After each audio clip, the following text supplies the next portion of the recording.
The story you are about to hear represents a missing piece in the puzzle of modern history. Without this knowledge, many contemporary events are simply beyond understanding.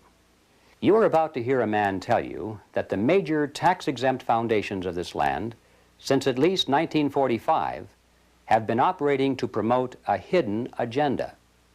And that agenda has nothing to do with the surface appearance of charity, good works, or philanthropy.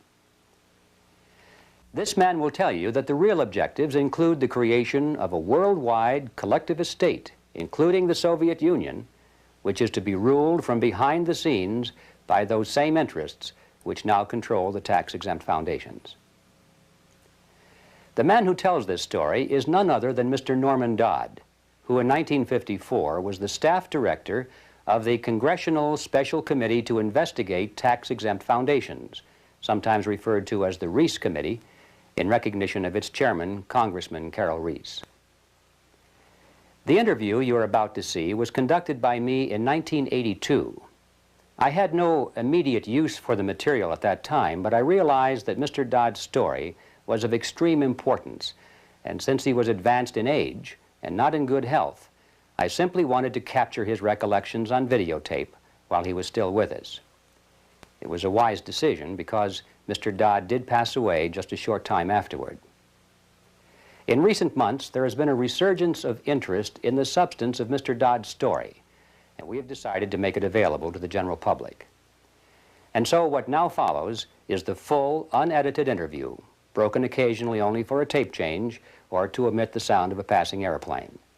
It stands on its own as an important piece in the puzzle of modern history. Mr. Dodd, let's begin this interview by a brief statement for the record, telling us who you are, what your background is, and your qualifications to speak on this subject. Well, Mr. Griffin, as for who I am just, as the name implies, an individual born in New Jersey and educated in private schools, eventually in a school called Andover, Massachusetts, and then Yale University, and running through my whole period of being brought up and growing up, I have been an indefatigable reader, and I have had one major interest, and that was this country, as I was led to believe it was originally founded.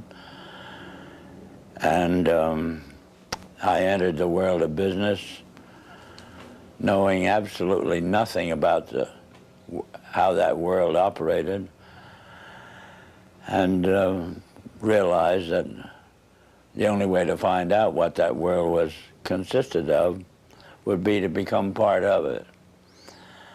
And I then acquired some experience in the manufacturing world, and then in the world of international communication, and finally chose banking as the field I wish to devote my life to.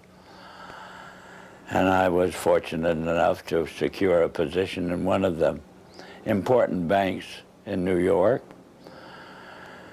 and lived there. I lived through the conditions which led up to what is known as the crash of 1929, and I witnessed what is tantamount to a collapse of the structure of the United States as a whole. And much to my surprise, I was confronted by my superiors with in the middle of the panic in which they were immersed, I was confronted with the question, Norm, what do we do now? I was 30 at the time, and I had no more right to have an answer to that question than the man in the moon. However, I did manage to say to my superiors, gentlemen, you take this experience as proof of something that you do not know about banking. And you better go find out what that something is and act accordingly. 4 days later, I was confronted by the same superiors with a statement to the effect that, Norm, you go find out. And I really was fool enough to accept that assignment, because it meant that you were going out to search for something and nobody could tell you what you were looking for. But I felt so strongly on the subject that I consented to. I was relieved of all normal duties inside the bank. And 2.5 years later, I felt that it was possible to report back to those who had given me this assignment. And so I rendered such a report. And as a result of the report I rendered, I was told the following: Norm, what you're saying is we should return to sound banking. And I said, yes, in essence, that's exactly what I'm saying. Whereupon I got my first shock, which was a statement from them to this effect: we will never see sound banking in the United States again. And they cited chapter and verse to support that statement. And what they cited was as follows: since the end of World War I, we have been responsible for what they call the institutionalizing of conflicting interests. And they are so prevalent inside this country that they can never be resolved. This came to me as an extraordinary shock, because the men who made the statement were men who were deemed as the most prominent bankers in the country. The bank of which I was a part was spoken of as a Morgan bank. And coming from men of that caliber, a statement of that kind made a tremendous impression on me. And the type of impression that it made on me was, I wondered if I, as an individual and it's what they call a junior officer of the bank, could, with the same enthusiasm, foster the progress and the policies of the bank. I spent about a year trying to think this out and came to the conclusion that I would have to resign. I did resign, and as a consequence of that, had this experience. When my letter of resignation reached the desk of the president of the bank, he sent for me.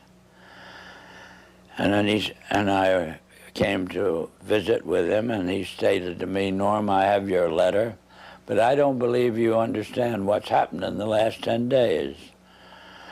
And I said, no, Mr. Cochran, I have no idea what's happened.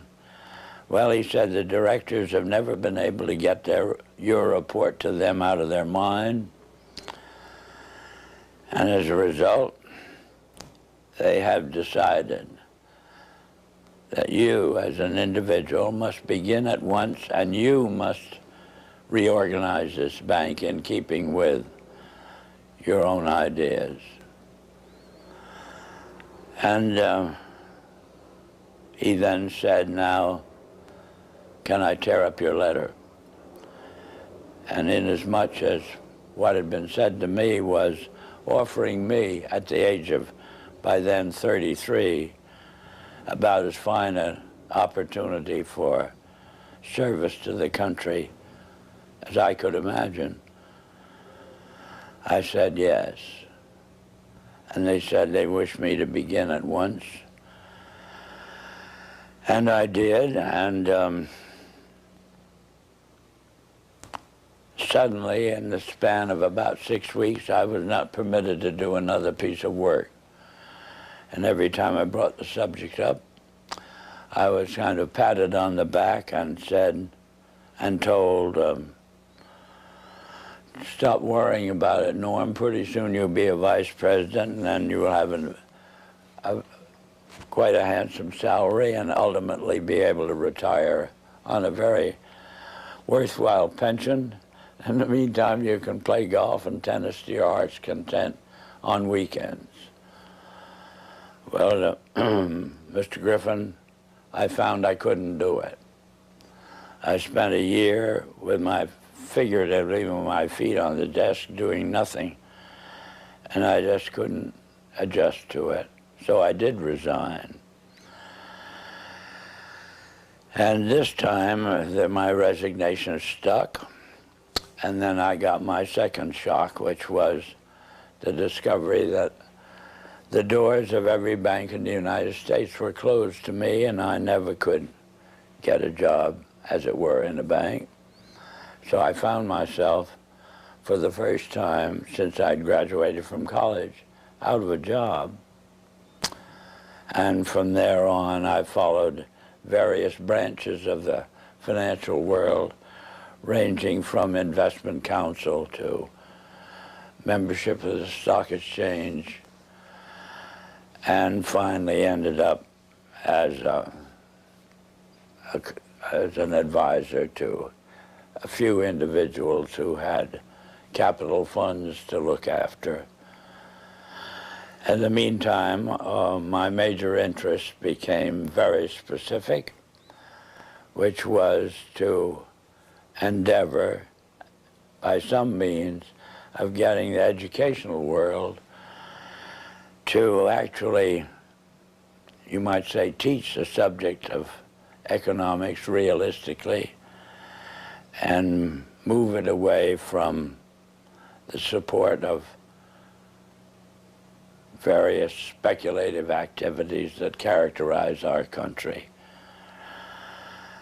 And I have had that interest, and you know how as you generate a specific interest, you find yourself gravitating toward persons with similar interests. And ultimately, I found myself kind of the center of the world of dissatisfaction with the direction that this country was headed. And that's on one direction, and this same way I found myself in contact with many individuals who, on their own, had done a vast amount of studying and research in areas which were part of the problem. And well, Mr. Dodd, if I may interrupt here for a second, at what point in your career did you become connected with the Reece Committee? 1953. 1953. Yeah. And what was that capacity, sir? That was the capacity of what they call Director of Research for the Reece Committee. Can you tell us what the Reece Committee was attempting to do? Yes, I can tell you. It was operating and carrying out instructions embodied in a resolution passed by the House of Representatives, which was to investigate the activities of foundations as to whether or not these activities could justifiably be labeled un-American without, I might say, defining what they meant by un-American. But that was the resolution, and the committee had then the task of selecting a council, and the council in turn had the task of selecting a staff, and he had to have somebody who would direct the work of that staff. And that was what they meant by the Director of Research. What were some of the details, the specifics that you told the committee at that time? Well, Mr. Griffin, in that report, I specifically, number one, defined what was, to us, what was meant by the phrase un-American. And we defined that in our way as being a determination to effect changes in the country by unconstitutional means. We have plenty of constitutional procedures, assuming that we wish to effect a change in the form of government or that sort of thing. And therefore, any effort in that direction which did not avail itself of the procedures which were authorized by the Constitution could be justifiably called un-American. That was the start of educating them up to that particular point. The next thing was to educate them as to the effect on the country as a whole of the activities of large endowed foundations over the then past 40 years. What was that effect, sir? That effect was to orient our educational system away from support of the principles embodied in the Declaration of Independence and implemented in the Constitution, and educated them over to the idea that the task now was, as a result of the orientation of education, to away from these briefly stated principles and self-evident truths. And that's what had been the effect of the wealth which constituted the endowments of those foundations that had been in existence over the largest portion of the span of 50 years, and holding them responsible for this change. And what we were able to bring forward was that what we had uncovered was the determination of these large endowed foundations through their trustees to actually get control over the content of American education. There's quite a bit of publicity given to your conversation with Rowan Gaither. Would you please tell us who he was and what was that conversation you had with him? Rowan Gaither was at that time president of the Ford Foundation. And Mr. Gaither had sent for me when I found it convenient to be in New York, asked me to call upon him at his office, which I did. And on arrival, after a few amenities, Mr. Gaither said, "Mr. Dodd, we've asked you to come up here today because we thought that possibly off the record you would tell us why the Congress is interested in the activities of foundations such as ourselves." And before I could think of how I would reply to that statement, Mr. Gaither then went on voluntarily and stated, he said, "Mr. Dodd, all of us that have a hand in the making of policies here have had experience either with the OSS during the war or the European Economic Administration after the war. We've had experience operating under directives, and these directives emanate and did emanate from the White House. Now we still operate under just such directives. Would you like to know what the substance of these directives is?" And I said, "Yes, Mr. Gaither, I'd like very much to know." Whereupon he made this statement to me, namely, "Mr. Dodd, we here operate on in response to similar directives, the substance of which is that we shall use our grant-making power so to alter life in the United States that it can be comfortably merged with the Soviet Union." Well, parenthetically, Mr. Griffin, I've nearly fell off the chair. I of course, didn't, but my response to Mr. Gaither then was, well, Mr. Gaither, I can now answer your first question. You forced the Congress of the United States to spend $150,000 to find out what you just told me. So why don't you I said, of course, legally you're entitled to make grants for this purpose, but I don't think you're entitled to withhold that information from the people of the country to whom you're indebted for your tax exemption. So why don't you tell the people of the country that's what you told me? And his answer was, we would not think of doing any such thing.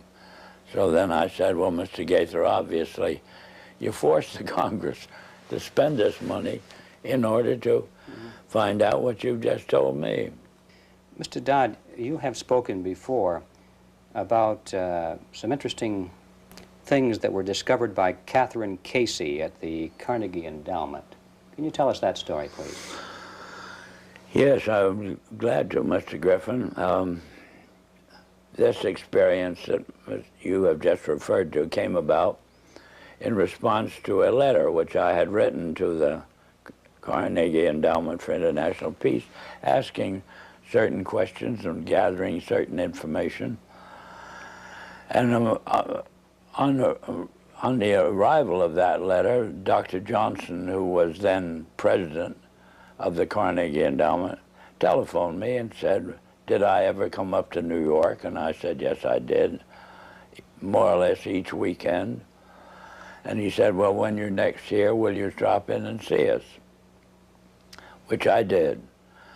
And again, on arrival at the office of the endowment, I found myself in the presence of Dr. Joseph Johnson, the president, who was a successor to Alger Hiss, two vice presidents, and their own counsel, a partner in the firm, Sullivan and Cromwell. And Dr. Johnson said, after, again, amenities, Mr. Dodd, we have your letter. We can answer all those questions, but it'd be a great deal of trouble. And we have a counter-suggestion. And our counter-suggestion is that if you can spare a member of your staff for 2 weeks and send that member up to New York, we will give to that member a room in the library and the minute books of this foundation since its inception. And we think that whatever you want to find out, or the Congress wants to find out, will be obvious from those minutes.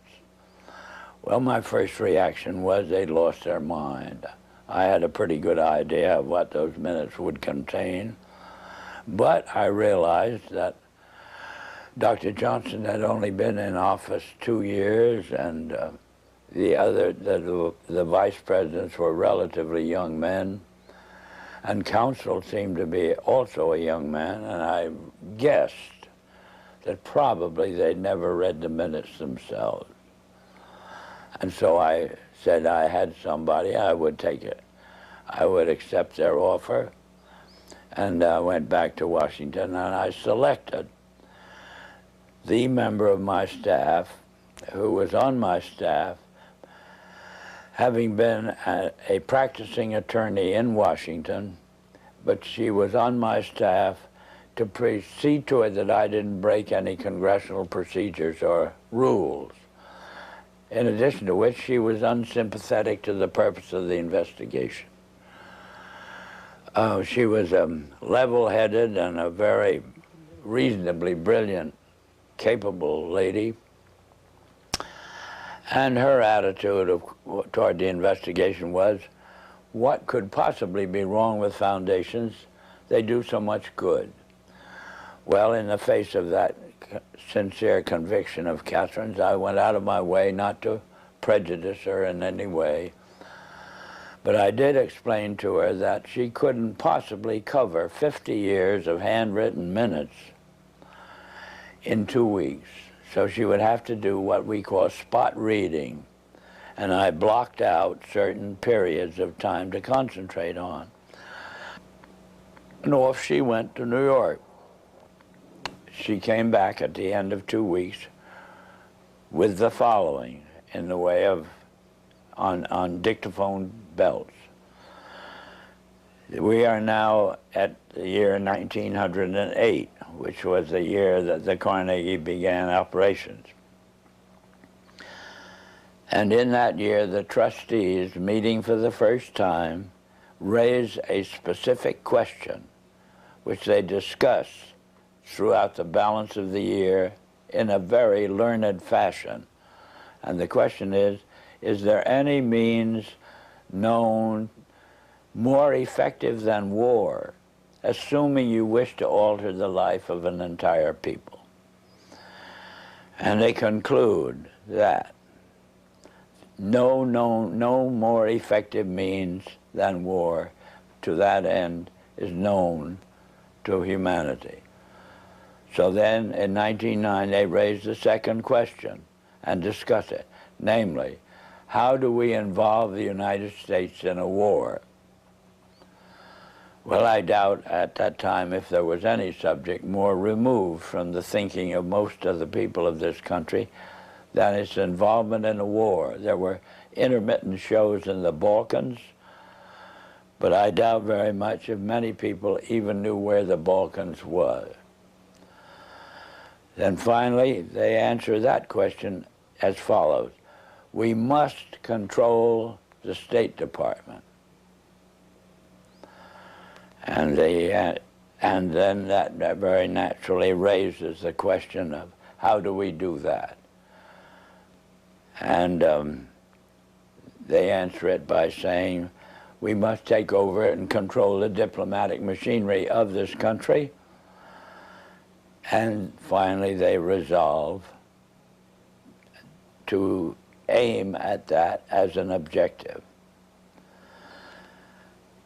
Then time passes, and we are eventually in a war, which would have been World War I. And at that time, they record on their minutes a shocking report in which they dispatched to President Wilson a telegram cautioning him to see that the war does not end too quickly. And finally, of course, we are, the war is over. At that time, their interest shifts over to preventing what they call a reversion of life in the United States to what it was prior to 1914, when World War I broke out. And they arrive at that point, they come to the conclusion that to prevent a reversion, we must control education in the United States. And they realize that that's a pretty big task. So to them, it is too big for them alone, so they approach the Rockefeller Foundation with the suggestion that that portion of education which could be considered domestic be handled by the Rockefeller Foundation, and that portion which is international should be handled by the endowment. And they then decide that the key to the success of these two operations lay in an alteration of the teaching of American history. So they approach 4 of the then most prominent teachers of American history in the country, people like Charles and Mary Bird, and their suggestion to them is, will they alter the manner in which they present this subject, and they get turned down flat. So they then decide that it is necessary for them to do, as they say, build our own stable of historians. And then they approach the Guggenheim Foundation, which specializes in fellowships, and say, when we find young men in the process of studying for doctorates in the field of American history, and we feel that they are the right caliber. Will you grant them fellowships on our say-so? And the answer is yes. So under that condition, eventually they assembled 20. And they take this 20 potential teachers of American history to London, and there they're briefed into what is expected of them when, as and if they secure appointments in keeping with the doctorates they will have earned. And that group of 20 historians ultimately becomes the nucleus of the American Historical Association. And then toward the end of the 1920s, the endowment grants to the American Historical Association $400,000 for a study of our history in a manner which points to what can this country be, can it look forward to in the future. And that culminates in a 7-volume study, the last volume of which is, of course, in essence, a summary of the contents of the other 6. And the essence of the last volume is the future of this country belongs to collectivism administered with characteristic American efficiency. That's the story that ultimately grew out of, and of course was what could have been presented by the members of this congressional committee to the Congress as a whole for just exactly what it said. But they never got to that point. This is the story that emerged from the minutes of the Carnegie Fund. That's right. The Carnegie Endowment That's Fund. right. And so... It was official to that extent. I see. And Catherine Casey brought all of these back in the form of dictated notes or verbatim readings of the minutes. On dictaphone belts. Are those in existence today? I don't know. But if they are, they're somewhere in the archives under the control of the Congress, House of Representatives. How many people actually heard those, or were they typed up transcripts made of them? How many people actually heard those recordings? Oh, 3 maybe. Myself, my top assistants, and Catherine.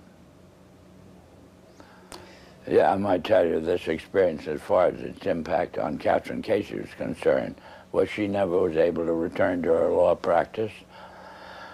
If it hadn't been for Carroll Reece's ability to tuck her away on a job with the Federal Trade Commission, I don't know what would have happened to Catherine, but ultimately she lost her mind as a result of it.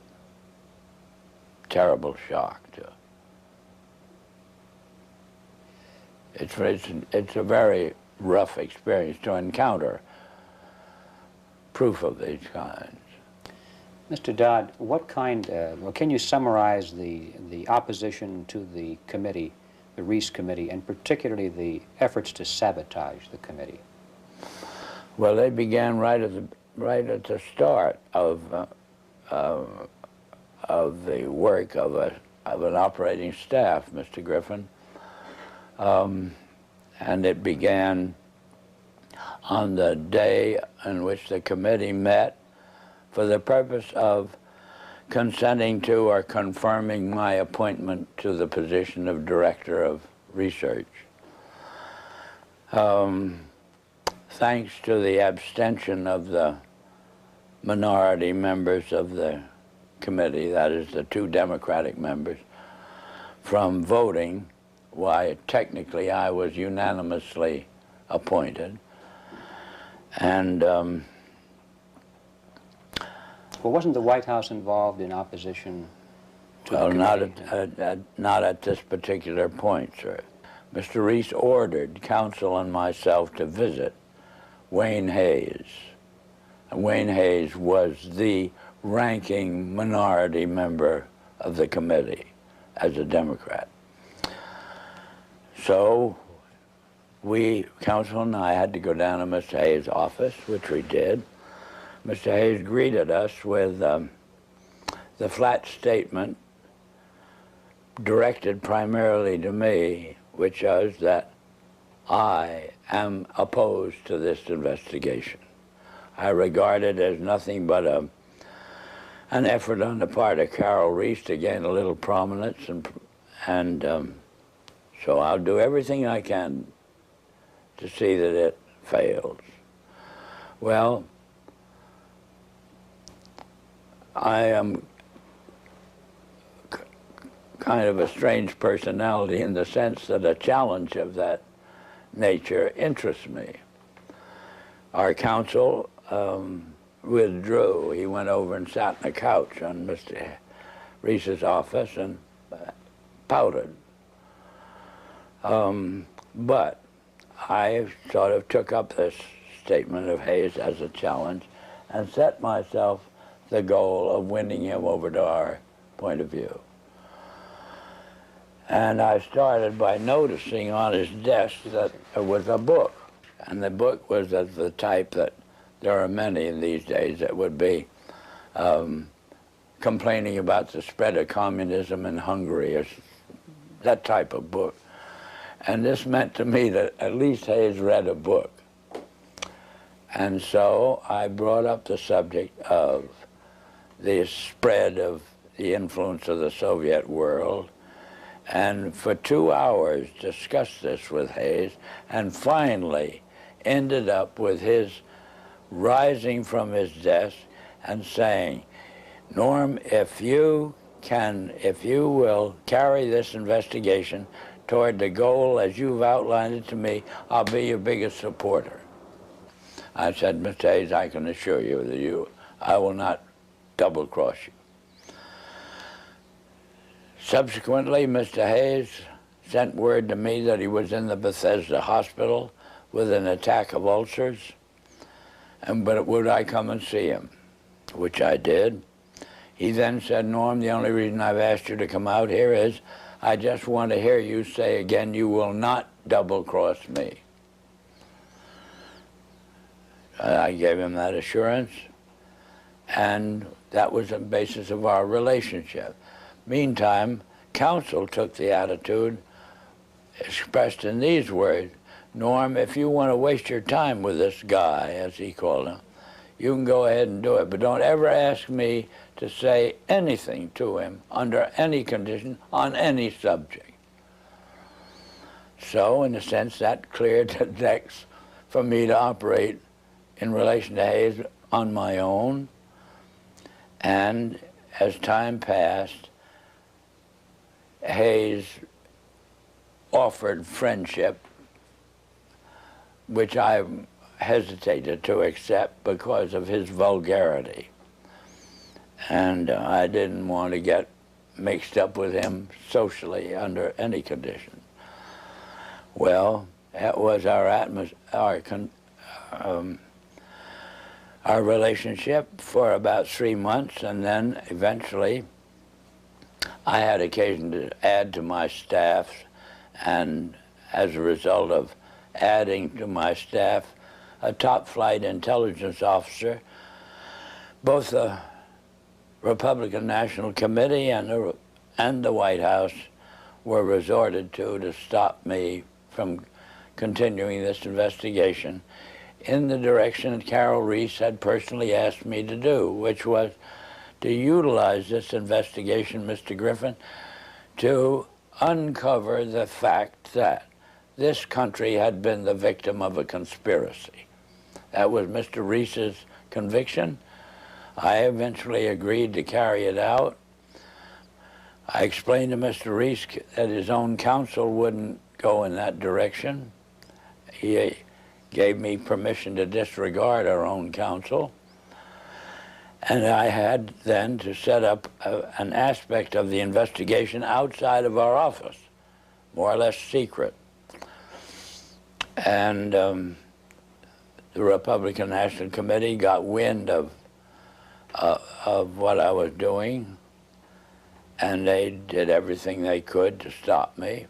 They appealed to counsel to stop me, and finally they resorted to the White House. Was their objection because of what you were doing, or because of the fact that you were doing it outside of the official auspices of the committee? No, their objection was, as they put it, my devotion to what they call anti-Semitism. That was a cooked-up idea, but in other words, it wasn't true at all. But anyway, that's the way I expressed it. And excuse me, why? And they made it stick. Why did they do that?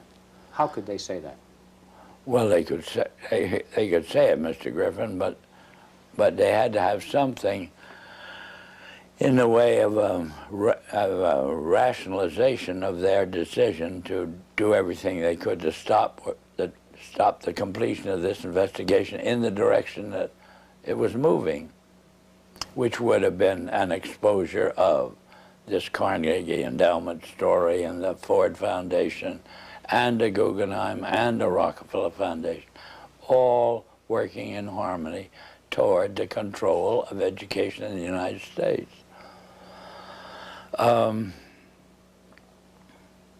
Well, in any event, to secure the help of the White House in the picture, they assigned, they got the White House to cause the liaison personality between the White House and the Hill, a major person, to go up to Hayes and try to get him to, as it were, actively oppose what investigation was engaged in. And Hayes very kindly then would listen to this visit from Major Person. Then he would call me and say, Norm, come up to my office, I have a good deal to tell you. I would go up. He'd tell me, I've just had a visit from Major Person, and he wants me to break up this investigation. So I then say, well, Wayne, what did you do? What did you say to him? He said, I just told him to get the hell out. And he did that 3 times, and I got pretty proud of him in the sense that he was, as it were, backing me up. And we finally embarked upon hearings at Hayes' request, because he wanted to get them out of the way before he went abroad in the summer. And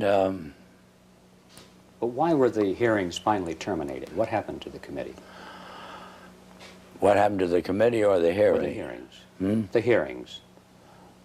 Oh, the hearings were terminated. Carroll Reece was up against such a furor as Hayes, through the activity of our own counsel. Hayes became convinced that he was being double-crossed, and he put on a show in a public hearing room, Mr. Griffin, that was an absolute disgrace. And he called Carroll Reece publicly every name in the book, and Mr. Reece took this as proof that he couldn't continue the hearings.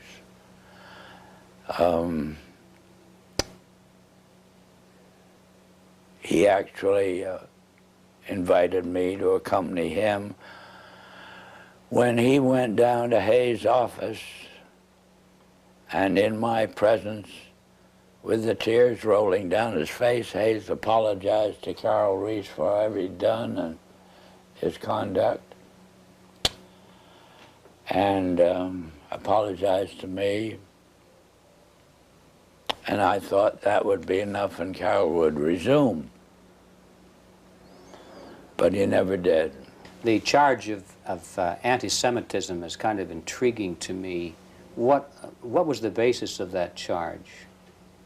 Was there any basis for it at all? No, the basis that the Republican National Committee used was that the intelligence officer I'd taken on my staff, when I oriented this investigation to the exposure of and proof of a conspiracy, was known to have a book, and the book was deemed to be anti-Semitic. This was childish, but this was the second in command of the Republican National Committee, And he told me I would have to dismiss this person from my staff. Who was that person, sir? Who was that person? The person? Yes. A Colonel Lee Lorraine. Lee Lorraine. Yeah. And what was his book, do you recall? The title of his book? The book they referred to was called Waters Flowing Eastward, which was a very castigation of the Jewish influence in the world. What were some of the other charges made by Mr. Hayes against Mr. Reece? Oh, just that Mr. Reece was utilizing this investigation for his own prominence inside the House of Representatives. That was the only charge Hayes could think of. How would you describe the motivation of the people who created the foundations, the big foundations in the very beginning? What is, or what was their motivation? Their motivation, well, let's take Mr. Carnegie as an example. His publicly declared and steadfast interest was to counteract the departure of the colonies from Great Britain. He was devoted to just putting the pieces back together again. Would that have required the collectivism that they were dedicated to? No. These policies or the foundation's allegiance to these un-American concepts are all traceable to the transfer of the funds over into the hands of trustees, Mr. Griffin. Not the men who had a hand in the creation of the wealth that led to the endowment of, or as a use of that wealth for what we would call public purposes. It was a subversion of the original intent then. Oh, yeah, completely so. And that we got into the world traditionally of bankers and lawyers. How do you see that the purpose and direction of the major foundations has changed over the years to the present? What is it today? Whole 100% behind meeting the cost of education such as it is presented through the schools and colleges of the United States on the subject of our history has proven our original ideas to be no longer practical. The future belongs to a collectivistic concept, and there's just no disagreement on this. Why do the foundations generously support communist causes in the United States? Well, because to them, what communism represents a means of developing what we call a monopoly. That is, the organization, we'll say, of large-scale industry into an administrable unit. Do they think that they will be one of the administrators? They will be the beneficiaries of it, yes.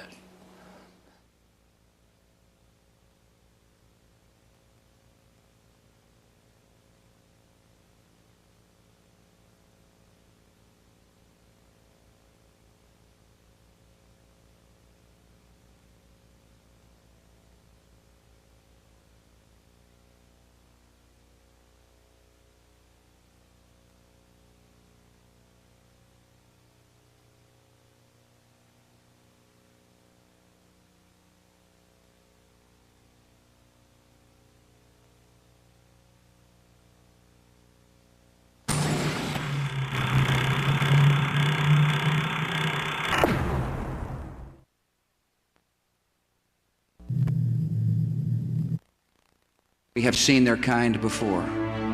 They are the heirs of all the murderous ideologies of the 20th century. By sacrificing human life to serve their radical visions, by abandoning every value except the will to power. They follow in the path of fascism, Nazism, and totalitarianism. And they will follow that path all the way to where it ends, in history's unmarked grave of discarded lies. Every nation in every region now has a decision to make. Either you are with us or you are with the terrorists.